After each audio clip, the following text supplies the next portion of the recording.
Welcome to the Current Report podcast. My name is Cece Woods. I'm an investigative reporter, and I am here today with my co-host, Sarn Prime. That's me. Of the Prime Initiative. And you can find most of the stories that we talk about on thecurrentreport.com. We have a lot to talk about today. Yeah, there's a lot of stuff going on. And you want to start it off with the most important thing here? It's been a busy week and a depressing week, really. We're going to start with the 13th suicide under Sheriff Robert Luna. And this is taking place 1 week after he attended the Peace Officers Memorial in Sacramento. And I will insert the article right here. It's disturbing. And I'm going to let you jump into that because you were actually interviewed on this topic by Fox 11 when the four suicides happened. Yeah, sorry if I I get cut off here momentarily, or it's a little it's a little difficult to talk about. Yes, obviously I'm still emotional from it. But pardon me. So when all of this transpired, CC, this transpired, how long has it been? A year now, a year and a half, I want to say. November 2023. Yeah, I believe so. It's been a year and a half now. And when I first spoke to Fox 11 News, we were at, rather the department, I should say, the department, Los Angeles County Sheriff's Department, were at 4 suicides. 2 of which I knew personally, and it affected me greatly. I resigned from the department because of that and the treatment that the deputies were going through. I immediately, upon resigning, it was quite clear as to what not only myself, but others that have left the department needed to do, and that is to speak against the nonsense that is happening within the department, that of under the Luna administration there. When I went up to Fox 11 News, I spoke with Miss Gina Silva, an amazing reporter, was kind enough to come over to my place of residence, and we spoke about what was transpiring with the 4 suicides. A lot of it has to do with just the level of treatment, the mandatory overtime, the way the department, the state of the department and what it is just really taking its toll on the deputies, the line staff, not only just deputies, but just really everything that encompasses that of the Los Angeles County Sheriff's Department. Since then, CC, it has skyrocketed up to where we at now, and hopefully, this is the last one. We're at 13. And every single time this happens, it's always the same thing. You know, it gets hidden in mystery as to what happened. The department doesn't speak about it. And one of my biggest gripes here, and I'm sorry if I get upset here, but one of my biggest fucking gripes when it comes to something like this is that certain people within the department, or just line staff in general, or just first responders in general, they think it's okay just to go ahead and put something in their stories to say like, oh, we lost another one, and then in 24 hours it just disappears. And that's bullshit. These are people's lives that we're dealing with here. We have another one. The deputies, the line staff, everyone needs to come together and get rid of this leadership. It's going to continue if Luna stays in office. This is the bottom line. I made it quite clear with Gina Silva when we spoke about this, that this was due to not only like I stated before, the mandatory overtime, the treatment, but the leadership. That obviously got cut out on the final edit, but nonetheless, it's the leadership. And it's just, and the most aggravating thing is that this individual, Robert E. Luna, campaigned on mental health, campaigned saying like, oh, I'm going to do everything possible to do. And he hasn't done a goddamn thing. All he's done been the doing, opposite. He's done the absolute opposite. He's destroying morale. Exactly. It's like in the toilet. The only thing he's doing is what? Just going through fucking Photoshop or photo ops. Yeah. And campaigning on the same thing. Nothing has changed. No. I'm sorry, but you know what? I think it's great that certain line staff and certain people bring awareness. Trust me when I tell you, Los Angeles, we are fully aware as to what's transpiring in Los Angeles County with the suicides. It's not about awareness. It's about action now. Yeah. This needs to stop. It absolutely does. It was heart-wrenching, especially the circumstances that I'm starting to learn about how this went down. And apparently, I want to confirm it first, but Yes, of course. loved ones were present, I'm being told. So Yes. that's why I want to confirm it. But still, nonetheless, to I personally know how it feels to be in a relationship with somebody that's on the department that is under a tremendous amount of pressure. I've seen it. Yes. I've seen the effects of it. I Yes. understand it. And it is fucking brutal. It is It is. brutal to be in a relationship with somebody like that, but it's even worse to be that person and to have to go through what that person is going through. And it takes a mental toll on everybody, not just that person, but everybody around that person. Yes. And it is devastating for families. And we are now, faced with a, a, a sheriff, Luna, Yes. who is completely tone deaf, completely just oblivious. Like how this man thinks that it is appropriate after the damage he has done to this department that he should run for reelection is absolutely mind-boggling. Like I'm blown away. I cannot believe that this man has he doesn't have the presence of mind because he doesn't have No, he does not. he doesn't have a working mind, No. clearly. And I'm telling you, the days of this Democratic machine or Democrat run machine, whatever you want to call it, this Yes. machine, their days are over. And I know their Yes. days are over. And, I know and, it. and to caveat what you said pertaining to this machine is organic. It's continuously in my honest opinion, okay, this organic machine has grown over the years, and it really has gotten into this is all going back into who's in office. You got the I, I'm gonna flat out just say it. You know what? All of these suicides that have transpired under Luna's administration, they're at fault. Luna's administration's at fault. Board of Supervisors are at fault, hands down. This falls on them ever since back when they were giving Alex, I'm sorry, former Sheriff Villanueva, a hard time back in 2019 pertaining to the COVID situation. Right. Villanueva stands up. The Board of Supervisors pushes him out, gets this damn clown into office, and completely and utterly just wreaks havoc on not only the department, but on the county as well. And Totally. what's so mind-boggling is that there's people that actually support this clown. I don't understand that. There's people losing their lives because people are not being informed by the local media.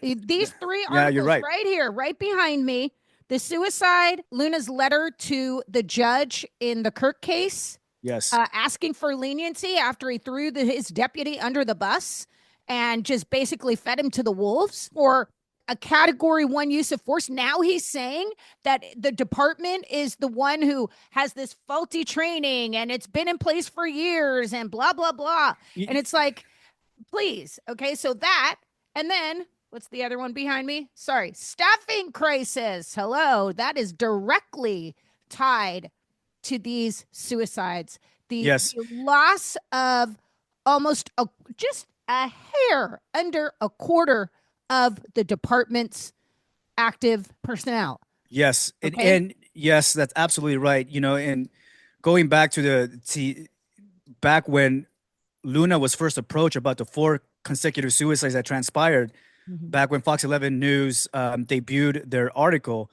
Luna specifically stated, and we could refer back to that article, Gina Silva put it up on a big screen stating that Luna specifically stated that, he's quote unquote, going to work hard to remedy this, quote unquote, stop, the suicides. First and foremost, he didn't. Here's another thing. I'm trying hard to control myself here. But Gina, when we first talked about this, CC, on Fox 11 News, Gina and Fox 11 News reached out to Luna to ask his opinion about it, to which he refused. It wasn't until they stated, and I don't know if the public knows this or not, and I don't know if I've ever said this before, but Fox 11 News stated that they have, meaning me, a deputy that's willing to speak up against it. And it wasn't until then when they were like, oh shit, there's a deputy that wants to speak up about it. That is when he released that statement pertaining to mental health. It wasn't before that. It was after the fact. And not only that, pertaining going back to the whole suicide situation, every single time he would get approached about it, he would just pass the buck off. He never ever admits responsibility or accountability. Never. No. It's always either someone else's fault, meaning the training bureau or whatever, or it's a previous sheriff's fault. It's never his. He hasn't accepted accountability for a damn thing that is going on in the department. And that is the problem. Not only that, his constituents also, I remember specifically, his constituents also tried their hardest to cover up certain things. You know, we could get into this all day long, but even the president of ALADS, what's his name, Pippin, stated to LA, stated to LA Times, saying like the department's morale is at the worst it's ever been. But that guy never stated as to what. He never stated why. Yeah. He never said why. He just goes, oh yeah, you know, it's the worst it's ever been. It's like people are drowning and all they're doing is describing the water. That's it. And you know what? That interview actually ended up getting edited, and it was because it was in the interview, and I am going to have to bring that up because I'd like to put it on the screen. I'd like to include it in this episode. It's in the gutter. It's absolutely, I've been on for 35 years. Never seen it this bad.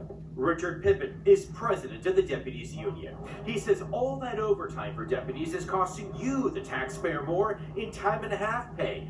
And he says it's taking a toll on the deputies too. I make their best decisions when you're exhausted and you've just worked 16 hours back-to-back days. Our response times are up across the county. The workforce is tired. Yes. So our hearts and thoughts and prayers go out to the family, obviously, who just witnessed something absolutely horrific last night. Yeah. And to the department, who's already, they're crushed. They're already crushed. They're already like, you can't get any worse than it is. Well, every time I think that, then I turn around and something else happens. Yeah. And so I'm sure that more is going to come out about this, but we're going to segue now to the devil is in the details. So this is the letter. I'm going to pull it up so I can read it. Yeah. Okay. The devil is in the details. Sheriff Luna asks for leniency after pursuing prosecution of one of his deputies. This is... Oh my God. Mind-boggling. Heart rate's mind-boggling. Yeah. So this letter is dated May 14th, 2025. And let me just tell you, when I first got this letter, I thought to myself, you know what? I don't know. I don't know if I really want to put this out there because I was really concerned about Trevor and about the effects and blah, blah, blah. And I talked to Tom Yu about it because that's his attorney. Yes. And I said, we kind of bounced it back and forth. And I just decided to leave it alone. But then I saw Tom's interview on ABC 7 with, about the prosecutors. They're pissed off because there's a plea deal on the table. Well, guess what? There's been a plea deal on the table. That's correct. Since December of 2024. Yep. Months before they even went to trial. It was there. Now, apparently, Asalee, the state's attorney, the new state attorney that we have under the Trump administration, he actually pointed out that this plea deal is also available after verdict. So I guess there's something in the law that explains that whatever was offered before the verdict is also available after the verdict. Now, obviously, it's going to be up to the judge, but the law is the law is the law. Right. So I went and looked at that interview on ABC 7, not realizing my mind was going to be blown by how fucking stupid these black activists and their lawyer are trying to say that this is illegal. It's not legal. Oh it's my legal, God. okay? It is legal. They will try every which way to present a false narrative so that they can make this about race. It has nothing to do with race. It has nothing. Bullshit. It's fucking bullshit.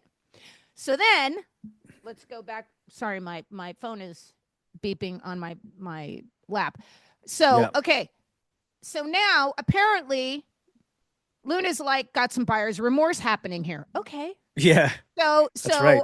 Okay, dear Judge Wilson, as a Los Angeles County Sheriff, which makes me so sick to my stomach that he can even open a letter like that. But anyway, I am writing to you regarding the upcoming sentencing of Trevor Kirk, and based on the information provided in this letter, respectfully request leniency in the imposition of his sentence.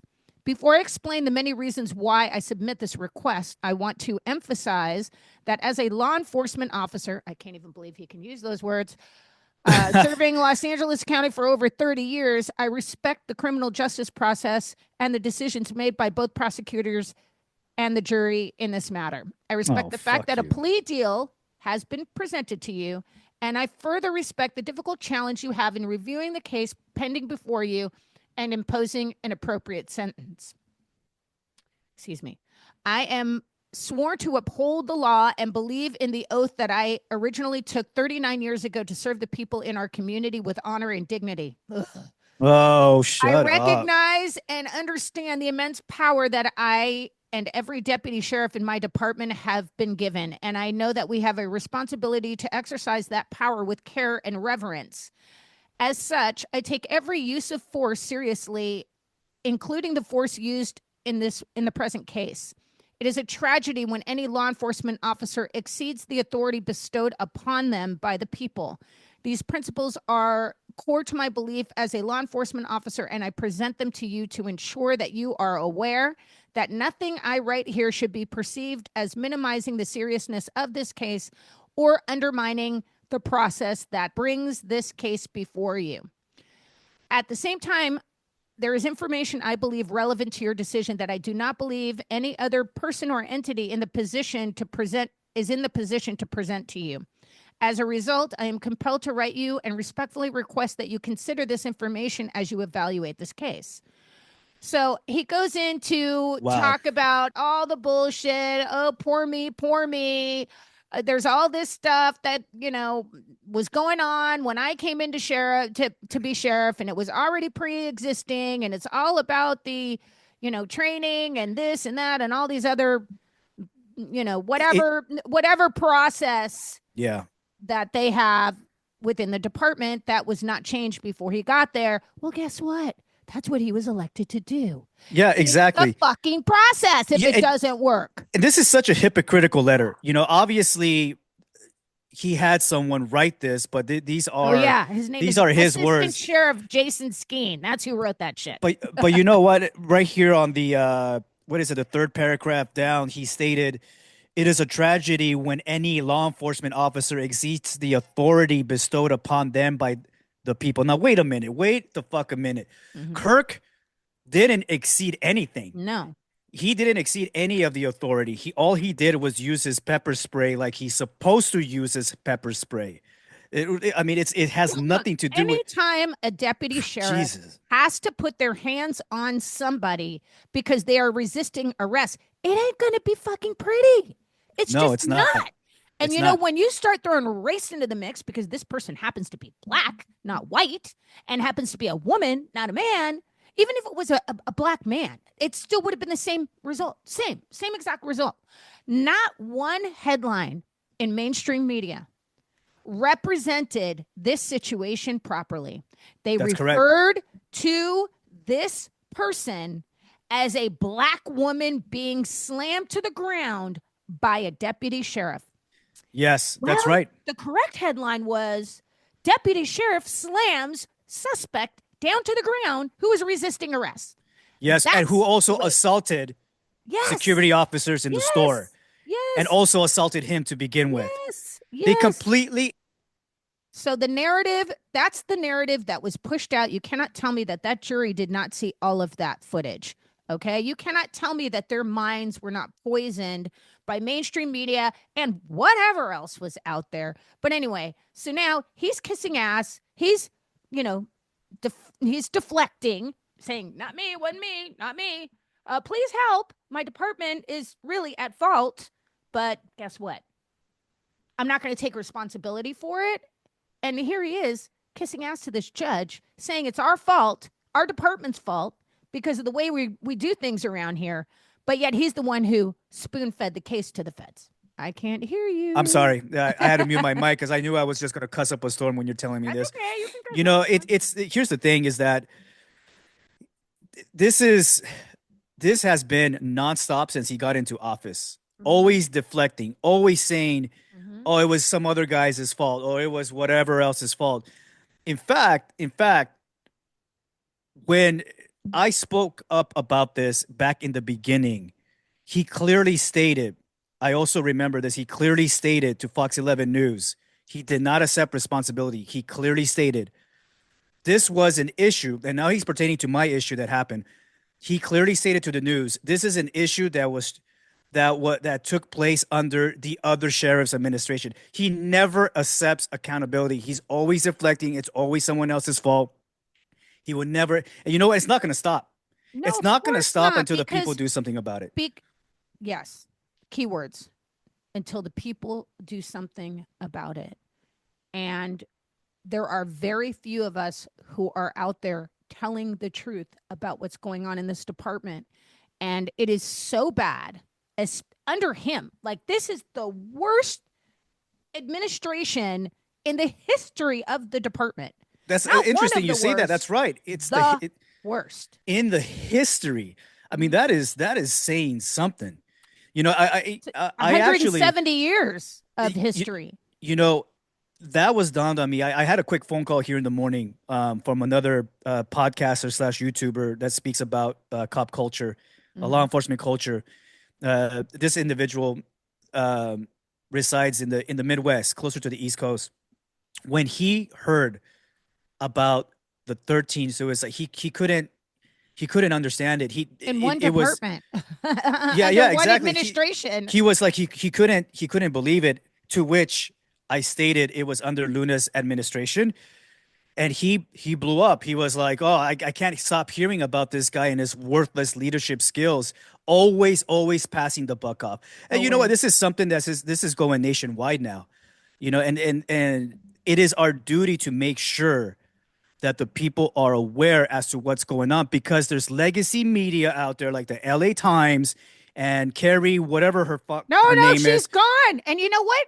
None of my stories are getting stolen now. Yeah, exactly. But you know what? Before she left, she did her damage. Yeah. Oh, yeah. And she clearly painted this narrative that, oh, everything's fine. You know, this is the best sheriff ever. Oh, yeah. What a crock. No, it's bullshit. We all know it's bullshit, which is why we have a staffing crisis at 24%. Just under 25%. The worst in modern history for this department. Most people do not realize that a quarter of the LA County Sheriff's Department is no longer there. Okay. Yeah. Like no longer. So I'm going to pull up this article now. Yeah.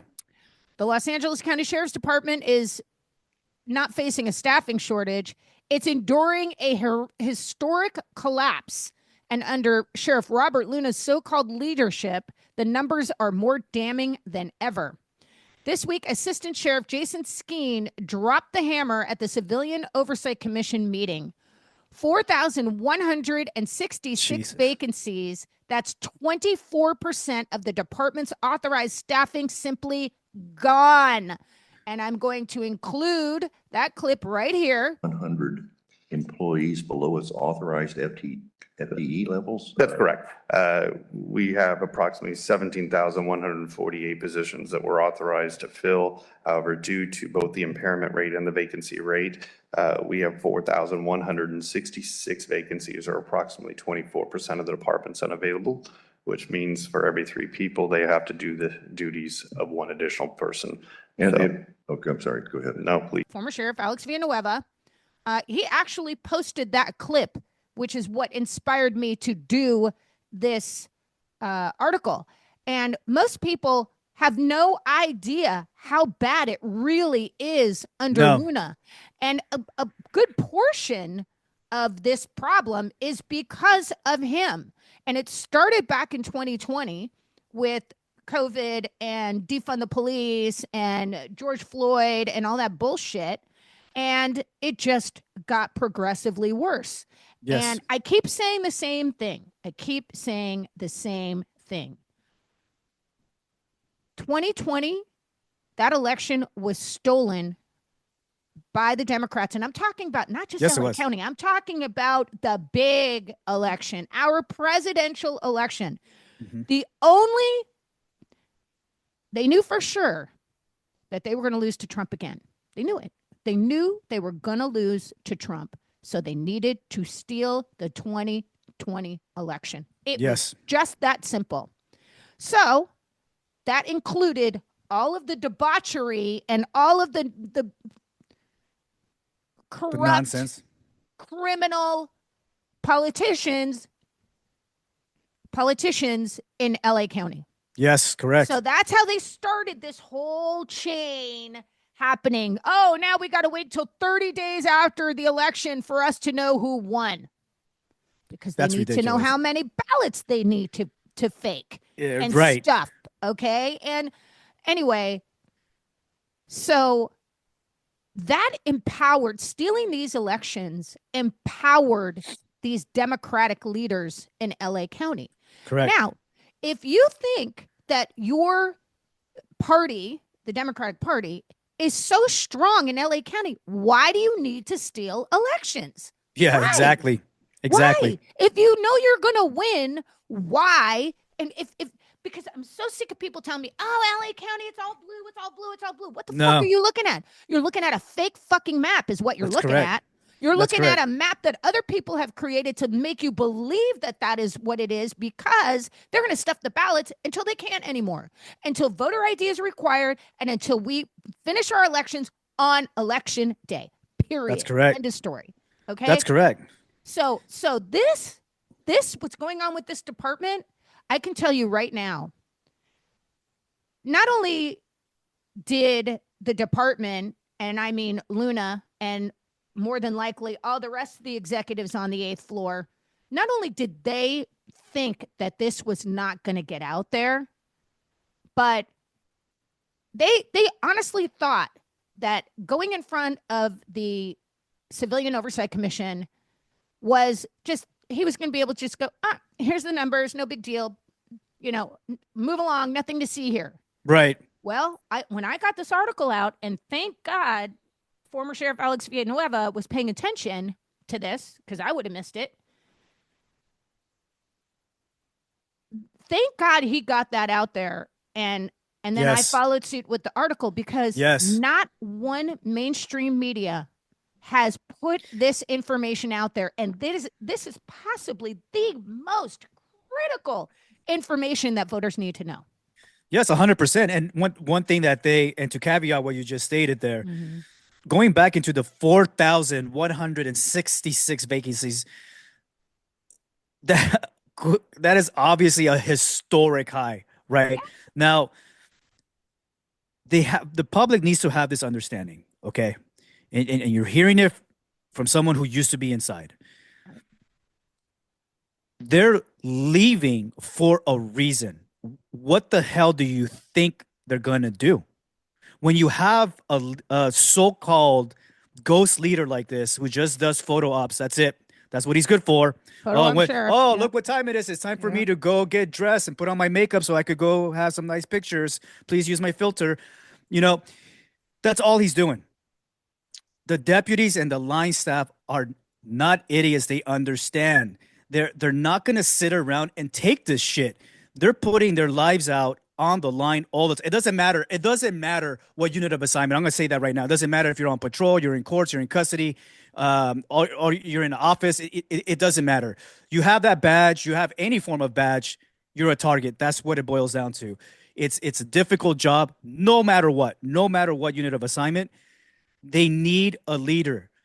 People don't follow stripes and bars. They follow people. They have no one to follow. The ones they were following, the one person, yes, the I one person. I apologize for the sirens behind me. Go ahead. Oh, I couldn't hear it. Oh, good. The okay, one person that they follow or followed got kicked out. You know, they started doing a smear campaign on them. What else do you think they're just going to stick around and deal with this? Be another stat, another suicide stat? No, they're not going to do that. They're going to go.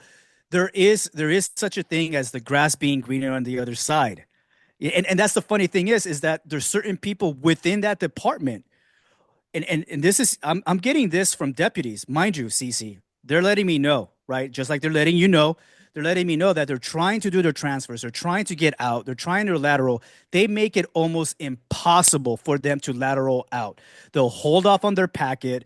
They'll play their games. So deputies, they can't afford them to be gone. Exactly. They'll play all these games. So instead of them transferring out, everything gets delayed minimum a year, or they'll go out on some type of medical, because it goes down to the point where now the line staff is suffering. Regardless of the unit of assignment, they're suffering. And the numbers don't lie, right? Clearly, like how you wrote here, 4,000 vacancies. That is a quarter of the department just said, F you, we're out. And you know that what? Puts the extra stress on the other, on the remaining personnel. Exactly. And that's what leads to suicides. Okay? Exactly. Because you just can't take it anymore. Exactly. That's what it boils down to.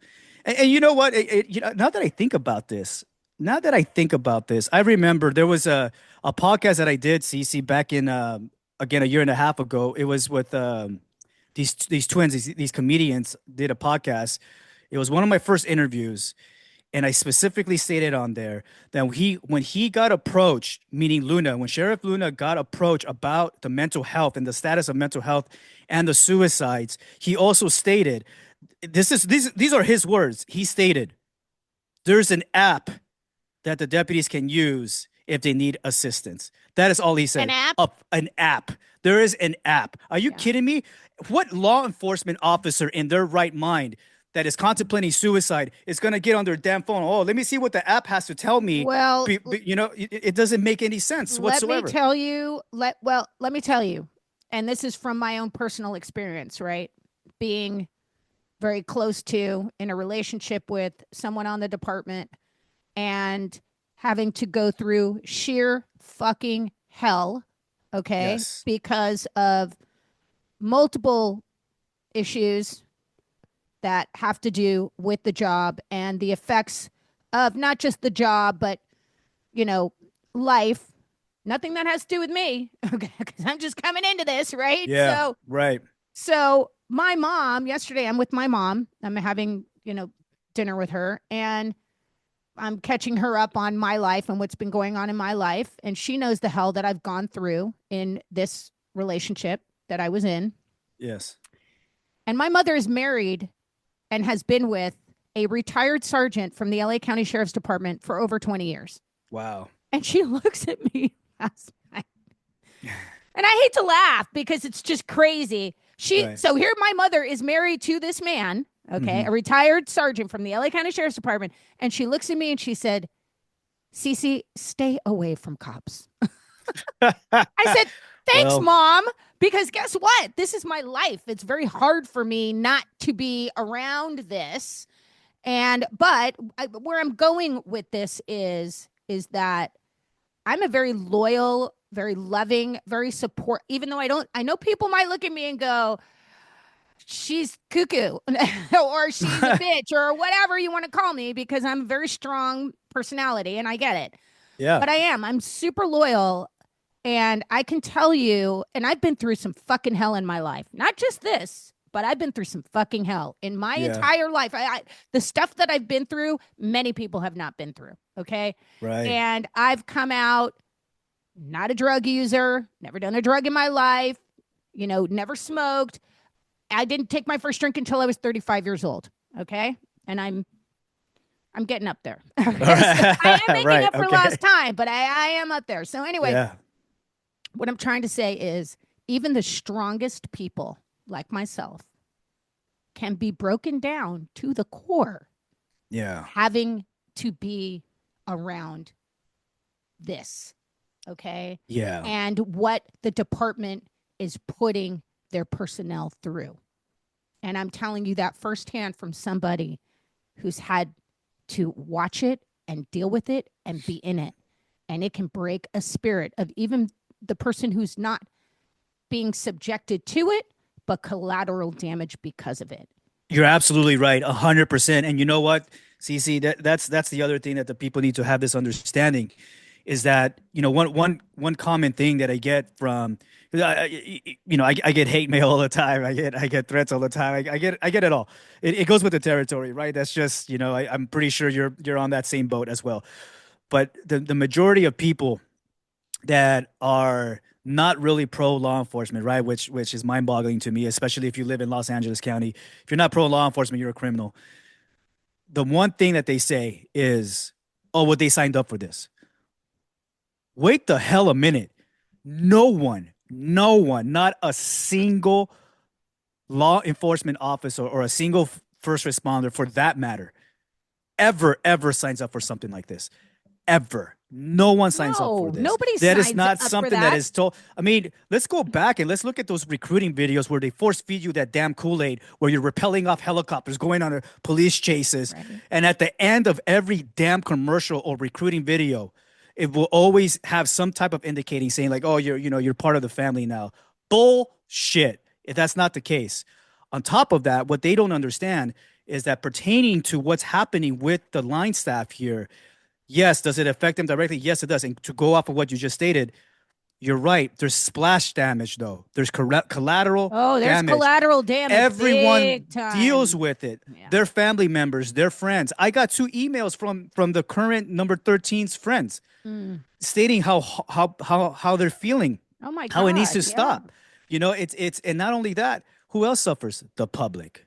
The same people that are there looking at this affects them too. Well, and that's another good point because, you know, when most people expect to have the cops show up and rescue them, that's what they need. And that's what they pay for. And Yes. so you walk around with this certain level of security in your brain knowing, hey, if I'm in trouble, I call the cops. Most people have a certain expectation and they feel somewhat safe knowing if God forbid something is wrong, they can call the cops and the cops will show up. That doesn't exist anymore. No. And you know what? It's also unfortunate that there are a lot of cops who, because of the way they're trained, will often go and rescue a complete stranger before they take care of their own people. Meaning not That's their correct. own, not their own deputies. I'm talking about like maybe their own family members on some level, because their brains are trained to rescue, right? Sometimes they forget there are some people that are right there in front of them that need to be rescued, right? So there's just so many levels of,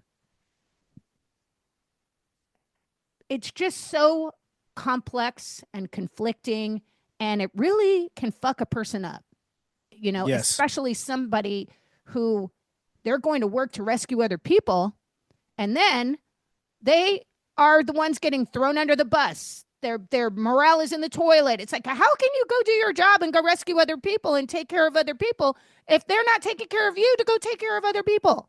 That's exactly it. I mean, and look at it from their standpoint. The majority of the line staff saw what happened with Deputy Kirk.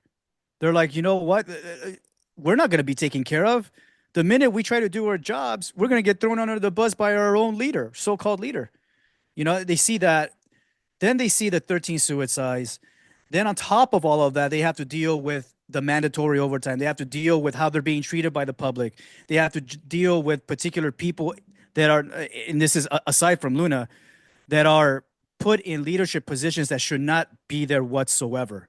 They have to deal with all of that all together. Then on top of that, very last is their mental health, because they were trained since the beginning in the academy never to show weakness whatsoever. You're here to uphold the amendments, protect the people, protect life and property, right? Nowhere do they ever state, hey, you know what? If you need to take a couple of days because of the shit that's going on, yeah, you could do that. No, you fucking can't. They don't let you do that. You even try to call out whatsoever, they will send someone over to your house to make sure that you get to work. You know, what else can the line staff do? They are stuck. They're stuck in a particular position that they cannot get out of. The only remedy is to have an actual leader. Remove Luna out of office, put an actual sheriff. The only there. way Luna's going to, well, no, I shouldn't say this. I believe that by the primary, we're either going to have a lot more people who are going to want to show up at the polls, especially since Luna fucked up so bad during the Eaton fires and fucked up the evacuation and everything else that goes along with that.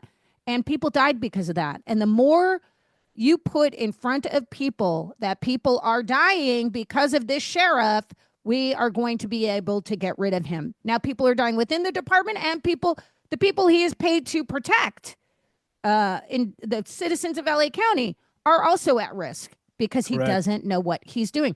And again, it goes back to the election. Look, Alex had his issues with the board. He had his issues, whatever. Like, I get it. But I don't believe we had a fair election. No. And if we had a fair election, I would like to see, because he could have gotten reelected. I don't believe, I know Luna was installed. There's no question about it. 12/2/24, time 5 p.m. I'm sorry, I got distracted early. If you guys saw me looking down at my phone, I actually got a text from a journalist. And he wrote, I was asked by a deputy I know to film the procession of his captain who killed himself 6 days after he retired. And I got some really good footage, and not a single news station talked about it. It was very strange. I mean, it's still a suicide, but still. So this was 12/2/2024.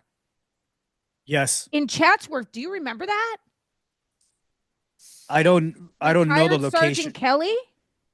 I was asked by a deputy I know to film the procession of his captain. So he was asked, this photographer and journalist was asked to film the procession of his captain, his own captain, who killed himself 6 days after he retired. Yeah. 6 days. And not a single news station covered it. So this was 12/2/2024 at 5 p.m. This was in Chatsworth. Retired Sergeant Kelly with the Los Angeles Sheriff's Department passed away today at his home in Chatsworth, California. He passed away in his home and was transported to the coroner's office in downtown Los Angeles, escorted by local officers with LAPD, LASD, LA Fire Department, and Glendale Fire Department. Oh, sorry. He was not a captain. He was a sergeant. Okay. So I'm going to include the footage here.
again, not covered by mainstream media, clearly.